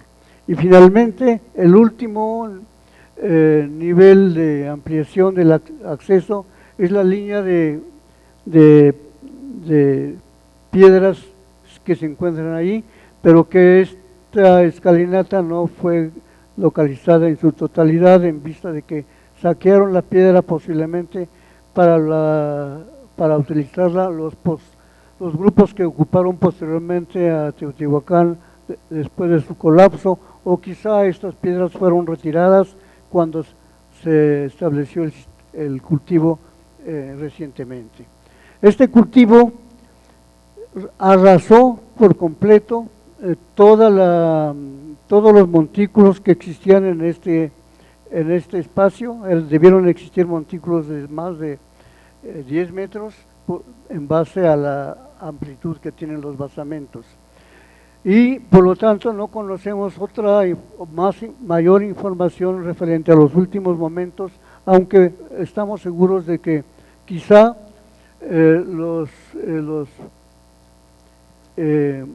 la ocupación final se muestra en los cimientos de los edificios. Referente a la ocupación temprana de la agricultura, bueno, es evidente su importancia.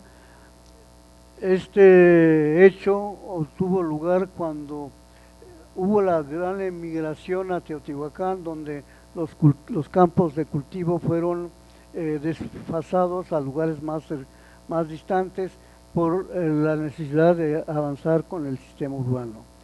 La importancia de esta actividad agrícola ha sido referida por muchos estudiosos, son la base para el crecimiento no solo de Teotihuacán, sino de todos los pueblos.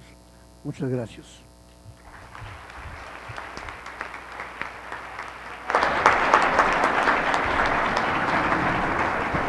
Se abre la sesión de preguntas.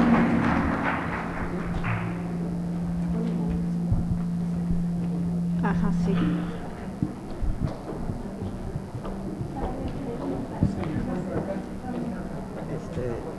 Patricia se queda de las preguntas y yo me bajo. Ok, muy bien.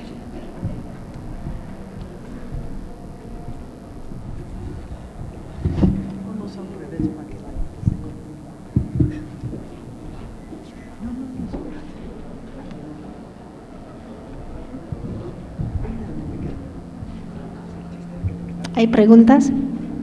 Sí, adelante.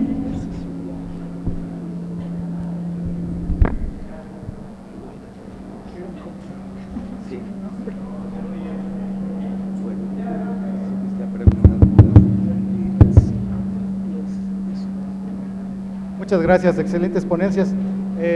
Pregunta para Sergio. Pregunta para el compañero Sergio. ¿Han encontrado semillas de maíz o restos de maíz carbonizado o algún elemento botánico que indique que hay maíz dentro del túnel o dentro de la gran ofrenda? Gracias.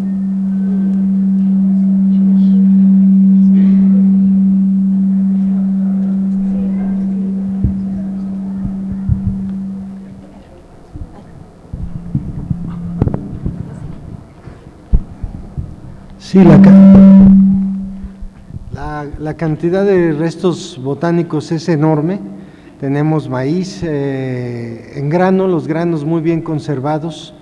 Tenemos creo que algunos fragmentos de olotes, pero es mucho el material botánico que todavía se está procesando. Hay maíz en recipientes, está en ollas, y hay otro que se encontró así dentro de la tierra, ¿no? Buenas tardes. Quisiera preguntar a Sergio y a Yuli si pueden darnos un poco más de detalle del contexto, particularmente de las pelotas de hule. Particularmente estamos interesados porque creo que Teotihuacán y Manatí son hasta ahorita los dos sitios en Mesoamérica que tienen el mayor número de pelotas. Entonces, no sé el contexto que tienen ustedes. Creo que hay ciertos paralelismos o ciertas semejanzas en el contexto. ¿No se oye?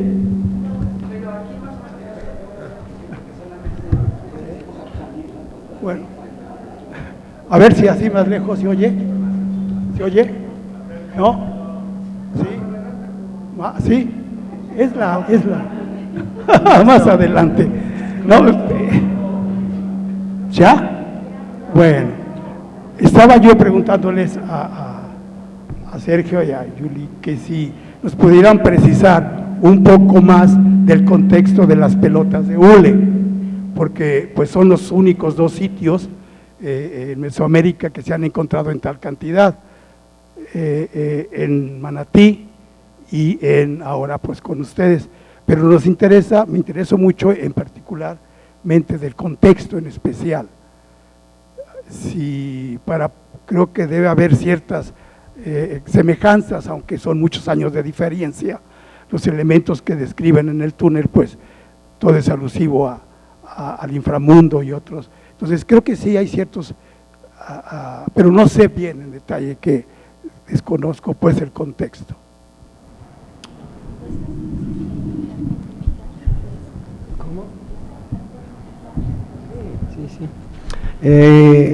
A lo largo de toda la exploración del túnel se encontraron cientos o quizás miles de pequeños pedazos de hule. De hecho, al inicio de la exploración no sabíamos de qué se trataba, pensamos incluso que era una contaminación moderna, pero luego nos percatamos de que eran prehispánicos, pero a lo largo de todo el túnel están estos, como si se hubieran despedazado las pelotas y los integraron los pedazos al relleno. En el último tramo del túnel es donde se localizaron estas pelotas, algunas son bolas de hule que no está procesado, y los análisis de la química que hizo el estudio indican que las que sí son pelotas es porque tienen una gran cantidad de azufre, lo que sabemos que era parte del proceso de vulcanización. Entonces tenemos pelotas que seguramente se usaron para la actividad del juego de pelota, y también las distinguimos de lo que son propiamente bolas de hule, que no tienen azufre. Todas estas estaban en el último tramo, la mayoría asociadas precisamente a esta ofrenda 46 a la que me referí. Está el cartel de la doctora Pilar allá afuera, que habla un poco sobre esto de las pelotas, y también creo que sobre el tratamiento que les estamos dando para asegurar su conservación. Bueno, a ver, a mí me provoca ruido, en la época prehispánica y en la época actual, ¿qué relación tiene el inframundo con la agricultura? Yo no escuché, perdón. ¿No? A ver.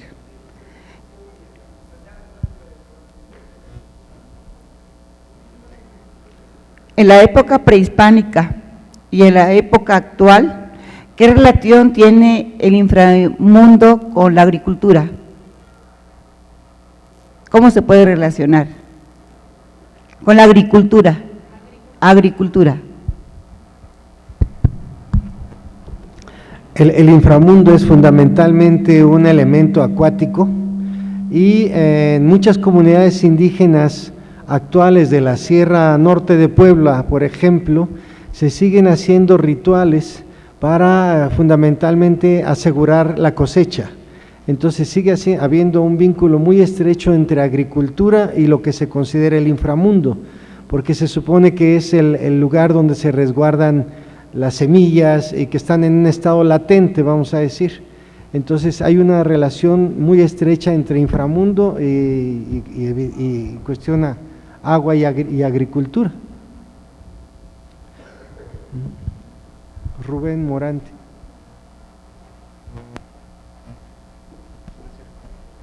Es para el doctor Winter. Doctor, se han identificado algunos nombres teotihuacanos en Monte Albán, sobre todo en los relieves.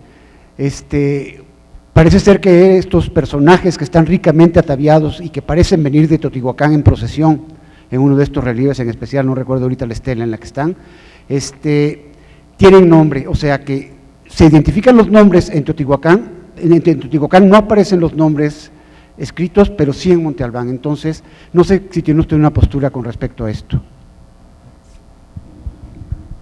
Bueno, no sé si entendí bien, pero los nombres son nombres en escritura zapoteca, y si leen los trabajos de Javier Urcid, él explica bien cuáles son los elementos y cómo se traducen al español del zapoteco, y que no tiene que ver con Teotihuacán. Por ejemplo, uno creo que es Yojonesa, quiere decir caminante, no es una persona de Teotihuacán. Sí, muy rápido. Parece ser nombres calendáricos, entonces pueden ser escritos y leídos en muchas lenguas. Bueno, estos son los nombres personales, porque vienen con nombres calendáricos y con sus nombres personales.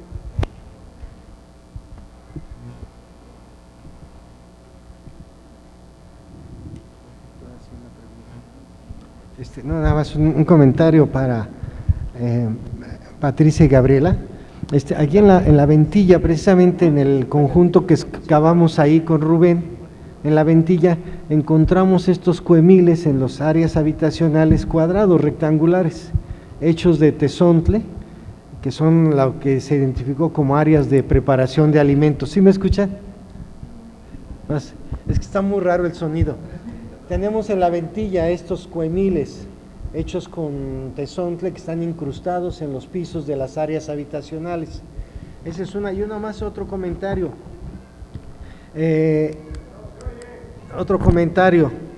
Se han considerado que al hacer esta comparación, que se me hace muy interesante, que los conjuntos de Tetimpa están separados en el tiempo por muchos siglos, si los comparamos con los de Teotihuacán. O sea, no sé si es tan válida hacer esta comparación entre a nivel de distribución espacial o de cómo ocupan las áreas de culto el espacio, porque los de Teotihuacán son mucho más tardíos. No, la idea no era compararlos como… Sí. Era para buscar los antecedentes, las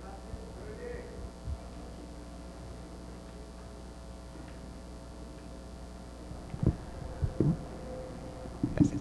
No, que por supuesto la idea no era compararlos uno a uno, los conjuntos de Tetimpa con los de Teotihuacán para encontrar similitudes. Parte del asunto era encontrar las diferencias, pero también era trazar qué tan innovadores eran estos conjuntos departamentales respecto a tradiciones en realidad bastante antiguas del altiplano. Tetimpa es un ejemplo que usamos porque está tan bien conservado, pero viendo los otros sitios como Loma Torremote o La Laguna, lo que vemos es, Tetimpa no es único, Tetimpa es un buen ejemplo de su tiempo, pero por supuesto es mucho previo a Tlamimilolpa. O sea, Tetimpa es del primer siglo, se cierra con el volcán el acceso al sitio en el primer siglo después de Cristo, y más bien lo que estábamos señalando es que la complejidad mayor a una organización de familias nucleares, una organización corporada de diversas familias nucleares, la tienes desde al menos el formativo tardío y terminal. Era en ese sentido que lo queríamos comparar, no de ninguna manera como contemporáneos, no. Sí, y nada más una cosa ahí, es que en parte era que cada vez que uno lee sobre las primeras casas, la idea es que ese es un cuarto de una familia nuclear, y lo que estábamos argumentando es cómo que Teotihuacán tiene ese tipo de estructura cuando el resto del mundo ya tiene algo mucho más complejo y están empezando a definir de manera arquitectónica a conjuntos, y esos conjuntos a la vez forman conjuntos. Entonces pensamos que en realidad el inicio es mucho más complejo de lo que se ha dicho. Buenas tardes. La pregunta es, ¿cuál es el origen, cuál es la razón o la utilización de que los antiguos teotihuacanos tuvieran mercurio y que lo ofrecieran en una ofrenda? ¿Qué mensaje nos transmite? Es mi pregunta.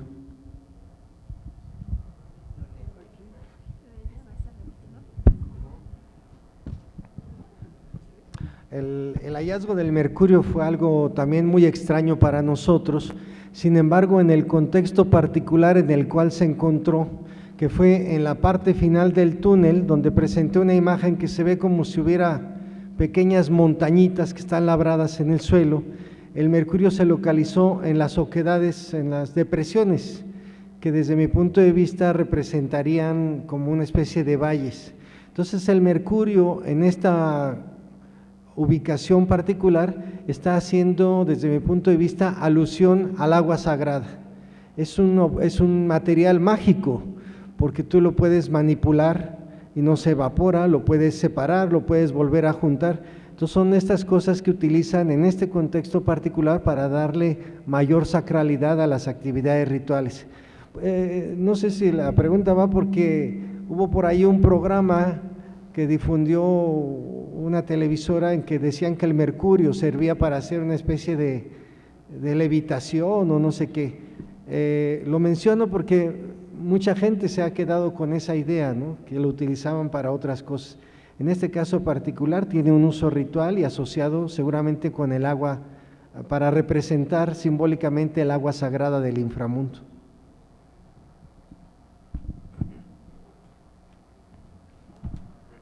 Para Gabriela y Patricia,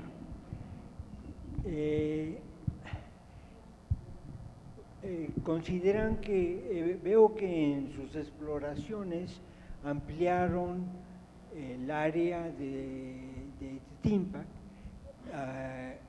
mucho más grande. Ahora mencionan que es una aldea o residencia concentrada, pero si el área es muy grande de la exploración con restos habitacionales, me pregunto qué estatus económico tenía cada una de esas casas como para darse el lujo de crear unos espacios así tan amplios y con tanta división de actividades necesarias, como separar la cocina, como separar la parte de almacenamiento y la residencia. Y si la residencia, ¿cuántas personas calculan que debían haber cabido en esos estructuras individuales? Y cada patio con un aspecto ceremonial o de observación astronómica o con un altarcito temporal. ¿Pudiera ser esto o es otro aspecto diferente? Bueno, son muchas preguntas en una, pero la aldea de Tetimpa, que no hemos vuelto a trabajar en ella en los últimos 10 años ya casi, o sea, estamos analizando la información, pero la aldea calculamos alrededor de que cubría alrededor de al menos 4 kilómetros cuadrados, y eso porque la parte sur está cubierta por el Pedregal de Nealtican y no podemos definir ahí el límite, pero es una aldea muy dispersa, tiene campos de cultivo entre una casa y otra, no tiene una densidad, no tiene un patrón urbano de ninguna manera. Eso por una parte. Por la otra, pues como mencionamos, no todas las casas son iguales en términos de su potencial económico. Hay diferencias muy importantes en cuanto a tamaño, en cuanto a calidad de construcción, cantidad de espacio construido, en fin. O sea, sí ves diferencias económicas dentro de la aldea. Pero independientemente de esas diferencias, los ricos y los pobres mantienen el mismo patrón arquitectónico, el mismo formato estandarizado en cada unidad doméstica, y no solo en términos de las construcciones arquitectónicas, pero también de la distribución de las actividades. Ahora, que es el formato que describimos en la presentación, ¿no? Y que hemos incluso publicado ya en varios lugares. Ahora, cuando hablamos de agrupaciones, a lo que nos estamos refiriendo es que tienes una serie de casas dispersas, con campos de cultivo entre ellas, pero por eso pasamos el mapita, que se ven distribuidas de tal forma que constituyen como conglomerados con todos sus campos de cultivo, donde siempre vas a tener una casa muy grande, un montón de chiquitas, un templito y una especie de sala de reunión como edificio independiente. A eso nos referimos con que están formando grupos, pero no son grupos densos. ¿Qué más me faltó? Es que había más. A ver. Creo que parte del asunto es que usamos la palabra aldea cuando en realidad no se parece tanto a una aldea. Esta es gente que se está abriendo tierras vírgenes. Entonces, es una arquitectura de gente que va fundando y entrando más y más al pie de monte. Entonces, yo le veo que, a diferencia de Teotihuacán, que está tratando de nuclear las cosas, estas gentes están tratando de extender su población. Entonces, son dos procesos opuestos en realidad. ¿Cuánta gente por casa? 5.6. Pensamos que son familias nucleares en las casas, ¿no? Que luego estos están, como dice Gabriela, agrupados alrededor de la casa, acomodados alrededor de una familia que sería la familia fundadora. Y los hijos, y luego los hijos construyen casas nuevas hasta que uno funda una nueva agrupación. La última pregunta al profesor Rubén Cabrera, que si has encontrado restos de las primeras casas, porque en la Ciudadela pues no hemos encontrado aún estos indicios. Bueno, considero que la ocupación en la Ventilla se muestra con las excavaciones amplias y algunos sondeos profundos. Es evidente que la primera ocupación fue la agricultura intensiva, pero a la vez, con esta agricultura, debieron existir casas o chozas de los campesinos o agricultores que se establecieron hacia las orillas de los sembradíos, tanto para cuidar o como ya para estar ahí. Y esas fueron las primeras casas. Esto se detecta con excavaciones profundas. Ahora nosotros conocemos a Teotihuacán muy elaborado con conjuntos departamentales, pero si profundizamos y nos ampliamos, veremos cómo surgió la ciudad y cómo fueron desplazándose algunas actividades como la agricultura. Y encontraríamos unidades habitacionales rurales distribuidos en pequeños núcleos como los que se ha mostrado de Teotihuacán. Lo que pasa es que no podemos levantar los grandes edificios para poder vislumbrar lo que se originó de Teotihuacán. Teotihuacán, por sus necesidades, desfasó a la agricultura. La agricultura se fue un poco más allá por la migración continua y fuerte con la erupción anterior de los volcanes. Mucha gente emigró hacia acá y tuvo ese problema de colocar a esas gentes, a esas nuevas gentes que emigraron a Teotihuacán, y fue el problema de los gobernantes para ubicar a los nuevos grupos, que se encontrarán evidencias seguramente por debajo de las grandes construcciones. Gracias. Muchas gracias. Se da por terminada la sesión de la mañana. Gracias.